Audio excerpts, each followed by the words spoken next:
नमस्कार प्रियजनों, आप देख रहे हैं बीजू पाठशाला। आप सभी का बहुत बहुत स्वागत है। और अभी जिस प्लेस पे हूँ, ये प्लेस अपने आप में बहुत ही ऐतिहासिक है और एक बहुत ही विद्वान, एक बहुत ही ऐसे व्यक्तित्व से मिलाने वाला हूँ जिन्होंने इतना बड़ा काम किया है अपने देश के लिए, जो पूरे देश में हमेशा हमेशा के लिए अमर हो चुके हैं। तो उससे पहले मैं एक सेंटेंस है जो अक्सर इस प्लेस पे गूंजता है, और वो है आवाज़ दो, हम एक हैं। आवाज़ दो, हम एक हैं। आवाज़ दो। हम एक हैं। एक्चुअली ये जो सेंटेंस है वो इस स्थान पे, ये इलाहाबाद का एडमिनिस्ट्रेटिव ब्लॉक है, राइट? सही बोला? यही है। जी। यहाँ पे जब भी बच्चों को धरना करना होता है तो यहीं पे ये पूरा ग्राउंड है, पूरा एरिया है जहाँ पे वाइस चांसलर का ऑफिस। अच्छा, वाइस चांसलर का ऑफिस है, जहाँ पे बैठ के इस तरीके से नारे लगाए जाते हैं और अपनी बातों को रखा जाता है। अब बात आती है कि वो कौन से व्यक्ति हैं जिनसे मैं मिलाना चाहता हूँ। तो आप लोग झुक के प्रणाम कीजिएगा, चाहे जहाँ भी हों, क्योंकि वो अपने आप में एक बहुत ही महान हस्ती हैं और उन्होंने अपने देश में इतना बड़ा विश्वविद्यालय बनाया है जो कि आज कितने सारे बच्चों का भला कर रहा है। तो ये हैं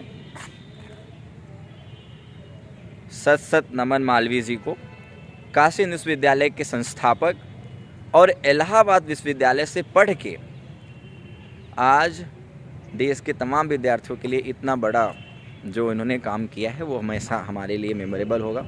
तो आज हम लोग इलाहाबाद विश्वविद्यालय घूम रहे हैं, जिसमें हमने बहुत सारी बातें आपको बताई है। तो आप लोग प्लीज़ ये पूरी सीरीज़ को फॉलो करना और हर एक पॉइंट्स को समझने की कोशिश करना। ठीक है, चला जाए? हाँ चलो जी चलिए। अरे यहाँ पे लोग ऐसे देख क्यों रहे हैं, मतलब हो सकता है आपको पहचान लें। नहीं वो हाँ मेरे को मिले कुछ लोग, उधर पीछे कुछ 4-5 बच्चे मिले, और तो कुल मिला के ओवरऑल मुझे ये बात अच्छा लगा। अच्छा इधर इट्स ओके। अच्छा, जो अक्सर मतलब प्रोटेस्ट में रहते हैं। अच्छा एक बात और है, इतना पीसफुल माहौल क्यों है? बेहतर होकर दे पिछले कुछ समय से ये वो लोग हैं जो यहाँ पे सडन मिले मुझे, और थोड़ी पहचान भी थी लग रहा है इन लोगों की तो बात होने लगी। वो भैया यहाँ के वरिष्ठ छात्र हैं इलाहाबाद विश्वविद्यालय के, और बाकी मुझे लग रहा है आप लोग यहाँ के जूनियर छात्र हैं। अच्छा फाइनली, बट आपके भी हम जूनियर हैं। अच्छा मेरे जूनियर हो।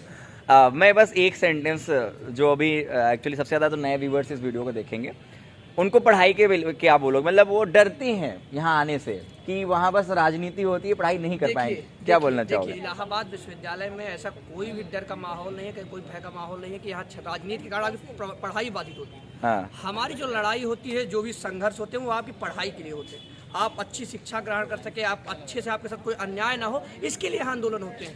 आंदोलनों का स्वरूप यहाँ पे छात्रों के खिलाफ नहीं, या छात्रों को कोई असुविधा ना हो, छात्रों को कोई समस्या ना हो, छात्रों के साथ कोई अन्याय ना हो, इसके लिए हमारे आंदोलन होते हैं, इसके लिए हमारे संघर्ष हो, इसके लिए हमारी छात्र राजनीति होती है। स्पष्ट ये बताया। और देखिए, पढ़ाई का कोई मतलब नहीं है अगर अपने अधिकारों की मांग ना रख सको। अब आपको बताऊं कि एक नारा है कि करो पढ़ाई, लड़ो लड़ाई।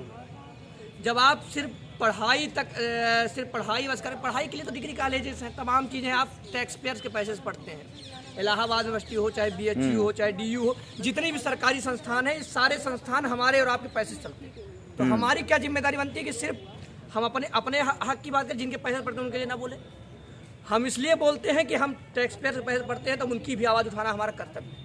हम उनके बच्चे की आवाज़ उठाना हमारा कर्तव्य है, उनके भाई की आवाज़ उठाना हमारा कर्तव्य है, क्योंकि हम जिनके पैसे से पढ़ते हैं।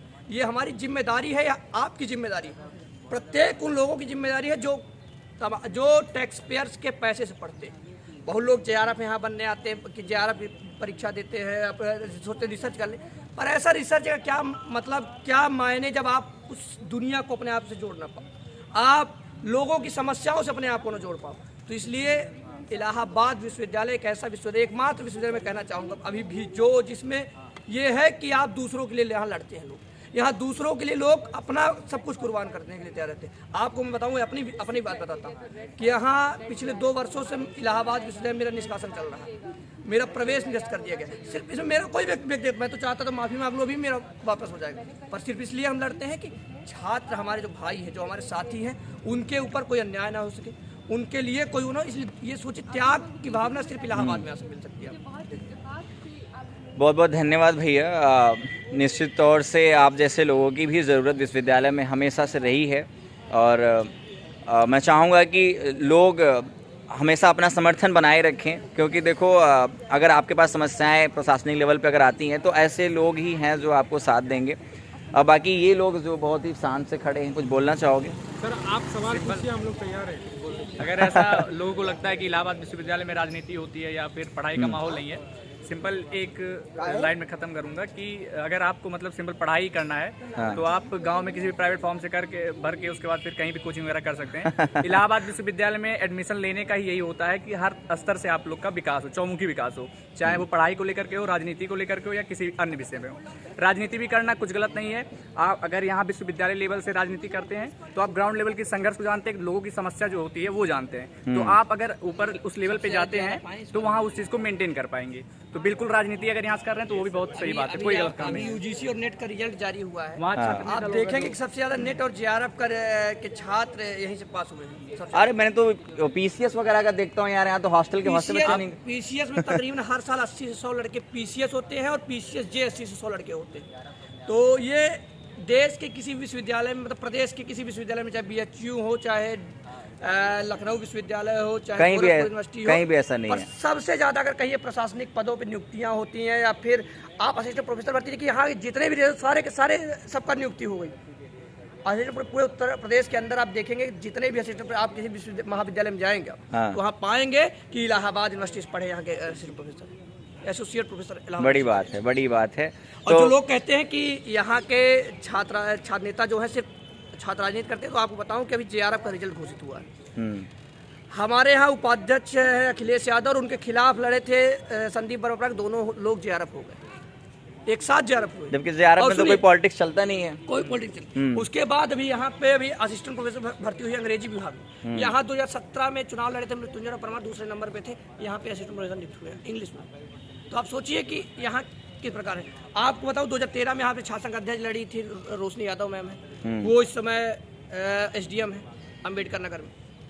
सोचिए जो कहते हैं कि भैया एक बात बोलना चाहूँगा, जो मैंने अभी जस्ट यहाँ की कन्वर्सेशन से सीखा, इलाहाबाद के बच्चे जो हैं वो बोलते बहुत अच्छा हैं। अपनी बातों को रखना जानते हैं, ये अपने आप में बड़ी बात है। कारण ये है कि कहीं भी अपनी पहचान बना सकते हैं। इसका कारण ये है कि देखिए हम लोग के यहाँ है कि संवाद होता है आपस में।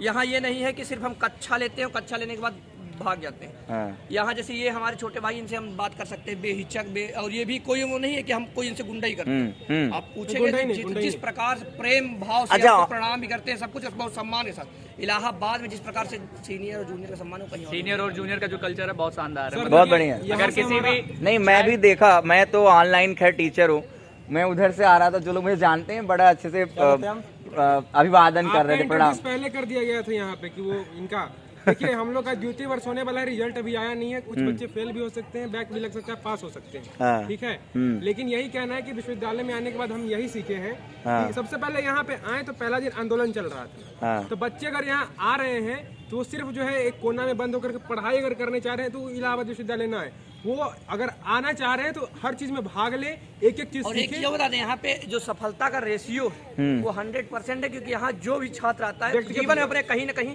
वो सफल होता है, कहीं भूखे पेट नहीं रहता। जो पहली चीज विश्वविद्यालय से सीखने को मिलती है वो कॉन्फिडेंस होता है। इलाहाबाद विश्वविद्यालय में अगर आपका एडमिशन हुआ है और यहाँ से आप जब जाएंगे, ये ऐसा नहीं होगा कि आप खाली हाथ जा रहे हैं, बहुत कुछ जीवन में सीखने को मिलेगा। आप अपने जिले में जाएंगे तो वहाँ एसडीएम डीएम जो भी प्रशासनिक लेवल होगा उस हिसाब से आप लोग को बात करने का तरीका आ जाएगा। मतलब कुल मिला जुला के कॉन्फिडेंस जो है वो सबसे ज्यादा आप लोग यहाँ पाएंगे। और आपको बताऊं कि इलाहाबाद एक ऐसा शहर है, इलाहाबाद शहर की मैं बात करता हूँ, इलाहाबाद शहर एक माँ की तरह बिहेव करता है। अगर आप सोचिए कि यहाँ अगर आपके पैसा नहीं है, अगर 20 दिन पैसा 25 दिन नहीं पैसा नहीं आ पा रहा तो भी आप यहाँ सर्वाइव कर सकते हैं, यहाँ भूखे पेट नहीं सोना पड़ेगा आपको। और यहाँ पे आप एक चीज़ और, इलाहाबाद हमेशा सबको कुछ न कुछ दे के भेजता है। कोई व्यक्ति मान लीजिए कोई नौकरी पा गया, कोई बुद्धि पा गया, कोई सामाजिक जीवन में जीना सीख गया, कुछ न कुछ सीखता है आदमी। यहाँ कोई व्यक्ति अगर यहाँ पे रह लिया, कोई व्यक्ति अगर यहाँ पे अच्छे से कक्षाएं कर लिया, लोगों के बीच घुल मिल के रहा तो कभी असफल नहीं होगा, ये हम दावे के साथ कह सकते हैं। ये वो कुछ ना कुछ लेके जाता है। बस ये इसके ये है कि आप घुल मिल के रहिए, लोगों के बीच रहना। ये नहीं कि आप कमरे पे बस किसी से कोई मतलब नहीं, अगर आप वो कुछ समय से इसका प्रभाव भी हो रहा है, क्योंकि ऐसे ऐसे बच्चे आ रहे हैं जो किसी से मतलब नहीं रखना चाहते, बस अपने किताबों तक सीमित। अच्छा, ठीक है, हर किसी की अपनी स्वतंत्र चॉइस होती है। एक बार अगर उसको हम लोग भूल भी जाएं तो कुछ ऐसे बच्चे होते हैं, हर किसी के मेंटेलिटी को हम लोग चेंज नहीं कर सकते। सर का अपना एक व्यू था जो आप तक पहुंचाए। आप अपने पॉइंट ऑफ व्यू से हर किसी को सुनो, जो आपको अच्छा लगे। अपना व्यक्तिगत एक जो अपना खुद का भला करने के लिए जो आप निर्णय निकालते हो, आप उसके लिए कुछ जो भी सोचते हो सही है।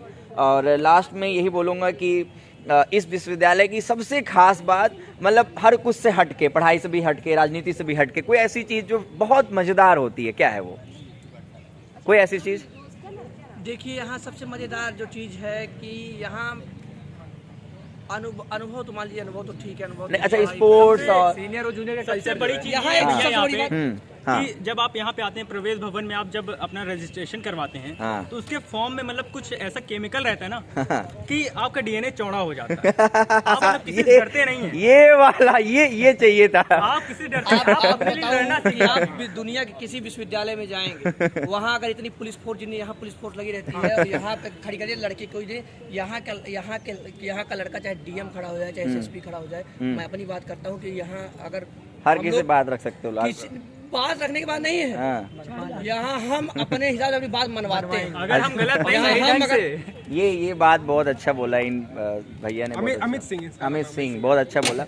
और एक्चुअली हम लोग को बहुत अभी घूमना है, मुझे अच्छा लगा। आप लोग कुछ लोग पहचानते थे मुझे। चैनल के माध्यम से कहेंगे जो भी इलाहाबाद विश्वविद्यालय में नए छात्र आ रहे हैं, बिल्कुल हम लोग आप लोग के सीनियर की तरह हैं, आइए, बिल्कुल स्वागत है। और बाकी जो भी समस्याएं होंगी हम लोग एकदम साथ में, कोई दिक्कत वाली बात नहीं है। और हम भी एक चीज कंप्लीट करना चाहते हैं, वो यही हमने बोला कि जो रूम में बंद होकर के पढ़ना चाहते हैं वो ऐसा नहीं, जो उनका व्यक्तिगत है, उनके लिए। और एक जो मैं लास्ट में बोल रहा हूँ, हम लोग जस्ट घूम रहे थे, मेरे को तो पता भी नहीं था, लोग मुझे जानते हैं, उधर से ऐसे मैं इधर से निकल जाता, लेकिन कुछ लोग मुझे पहचाने, तो फिर हुआ कि चलो अच्छा हम लोग टॉक रखते हैं। तो जस्ट एक आप लोग के अवेयरनेस के लिए हम लोगों ने इसको शूट करा है। आप लोग इसको शेयर जरूर करिएगा और हर किसी को सुनाइएगा, जिससे कि एक ऑनेस्ट जो ग्राउंडेड बात जो इन लोगों ने बताई वो हर किसी को पता चले कि एक्चुअली क्या है।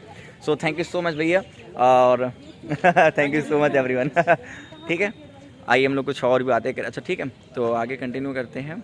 अभी इस पार्ट को बंद करना पड़ेगा क्योंकि बहुत लंबा हो गया है, तो नेक्स्ट पार्ट हम लोग बात कर रहे थे, कुछ हम लोग गर्ल्स से भी बात करेंगे। ठीक है, तो ओके, मुस्कुराते रहें, please everyone do like and do share, subscribe like this video, please share जरूर करिएगा।